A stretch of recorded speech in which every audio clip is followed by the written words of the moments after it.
নমস্কার বন্ধুরা, ধর্মের আলোকধারা চ্যানেলে স্বাগতম বন্ধুরা যদি আপনি ভিডিওটি এড়িয়ে যান তবে আপনার সামনে খুব খারাপ সময় আসবে, কারণ এই তথ্যটি আপনার জীবনের কিছু অংশে আপনাকে সাহায্য করতে পারে। দয়া করে শেষ পর্যন্ত দেখুন। চলো শুরু করি। মহাভারত গ্রন্থে মানুষকে খাবার খাওয়ার সময় কিছু খুব গুরুত্বপূর্ণ নিয়ম বলা হয়েছে। যদি কেউ নিয়ম মেনে খাবার খায় তবে তাকে শুধু স্বাস্থ্যের পাশাপাশি সুখ, সমৃদ্ধি এবং বৈভবও লাভ হয়।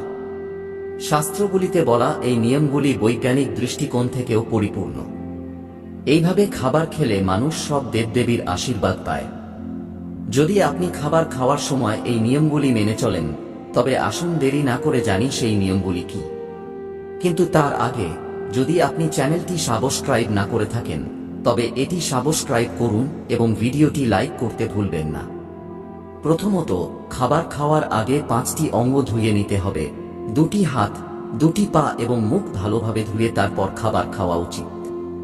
খাবার খাওয়ার আগে অন্যান্য দেবতা ও অন্নপূর্ণা মাতার স্তব করে তাদের ধন্যবাদ জানিয়ে এবং সব ক্ষুধার্ত প্রাণীদের খাবার পাওয়ার জন্য ঈশ্বরের কাছে প্রার্থনা করে খাবার শুরু করা উচিত। খাবার রান্না করা মহিলাদের স্নান করে পরিষ্কার মনে মন্ত্র জপ করতে করতে রান্নাঘরে খাবার তৈরি করা উচিত।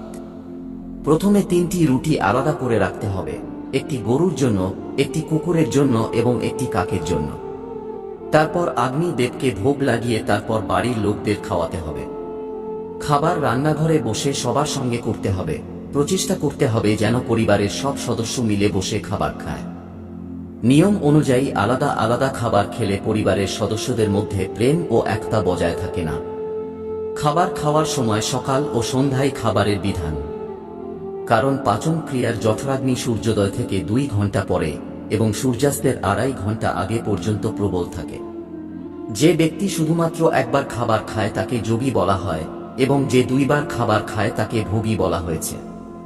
তৃতীয়ত, খাবার খাওয়ার দিক পূর্ব ও উত্তর দিকে মুখ করে খাবার খাওয়া উচিত। দক্ষিণ দিকে মুখ করে খাওয়া খাবার পেটকে প্রাপ্ত হয়। পশ্চিম দিকে মুখ করে খাওয়া খাবার খেলে রোগ বাড়ে। চতুর্থত, এই অবস্থায় খাবার খাওয়া উচিত নয়, যেমন বিছানায় বসে, হাতের উপর রাখা বা ভাঙা বাসনে খাবার খাওয়া উচিত নয়। মলমূত্রের তাগিদ থাকলে খাবার খাওয়া উচিত নয়, অথবা তীব্র আবহাওয়ায় খাবার খাওয়া অনুচিত বলে মনে করা হয়েছে।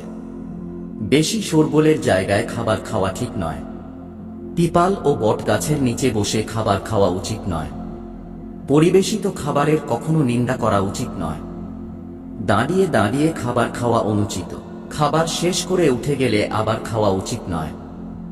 যে কেউ তাড়িয়ে বা পেটিয়ে খাওয়াচ্ছে সেখানে গিয়ে কখনো খাবার খাওয়া উচিত নয়।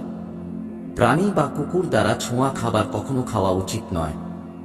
ঋতুস্রাবময়ী মহিলার পরিবেশিত খাবার খাওয়া অনুচিত। শ্রাদ্ধের খাবার, বাসি বা মুখ দিয়ে ফুঁক দিয়ে ঠান্ডা করা খাবারও খাওয়া অনুচিত। চুল পড়া খাবারও খাওয়া উচিত নয়। অধিকারের অবহেলায় পরিবেশিত খাবারও কখনো খাওয়া উচিত নয়। কৃপণের দ্বারা পরিবেশিত, মদ বিক্রেতার তৈরি খাবার এবং সুদ ব্যবসায়ীর তৈরি খাবারও কখনো খাওয়া উচিত নয়। ষষ্ঠত, খাবার খাওয়ার সময় মনে রাখবেন, খাবার খাওয়ার সময় নীরব থাকুন। রাতের সময় পেট ভরা খাবার খাবেন না। যদি খাবার খাওয়ার সময় কথা বলা প্রয়োজন হয় তবে কেবল ইতিবাচক কথা বলুন। খাবার খাওয়ার সময় কোনো সমস্যা নিয়ে আলোচনা করবেন না। খাবার ভালোভাবে চিবিয়ে খান। প্রথমে মিষ্টি, তারপর নোনতা এবং শেষে তিক্ত খাবার খান। যে অল্প খাবার খায় সে দীর্ঘায়ু, বল, সুখ, সুন্দর সন্তান এবং সৌন্দর্য লাভ করে। খাবার পর কি করবেন না? খাবার পরপরই পানি বা চা পান করবেন না। ভীষ্ম পিতামহ অর্জুনকে একটি গুরুত্বপূর্ণ বার্তা দিয়েছিলেন। যে থালায় কারো পা লেগে যায় সেই থালা ত্যাগ করা উচিত। এমন থালা বিস্তার সমান ত্যায্য বলে মনে করা হয়। ভীষ্ম পিতামহ বলেছেন, খাওয়ার সময় থালায় ময়লা পড়লে তা সেখানেই ছেড়ে দিতে হবে। ময়লা পড়ে যাওয়ার পরও খাওয়া খাবার দারিদ্র্যের কারণ হতে পারে। যে থালায় কেউ খেয়ে গেছে সে থালার খাবারও কখনো গ্রহণ করা উচিত নয়। ভীষ্ম পিতামহ অর্জুনকে বলেছেন, যে থালায় ভাই ভাই খায় তা অমৃতের সমান। এমন খাবার থেকে ধনধান্য, স্বাস্থ্য এবং লক্ষ্মীর বৃদ্ধি হয়। ভীষ্ম পিতামহের মতে স্বামী স্ত্রীকে একই থালায় খাবার খাওয়া নিষিদ্ধ। ভীষ্ম পিতামহ বলেছেন, একই থালায় স্বামী স্ত্রী খাবার খেলে তা মাদকের মতো হয়।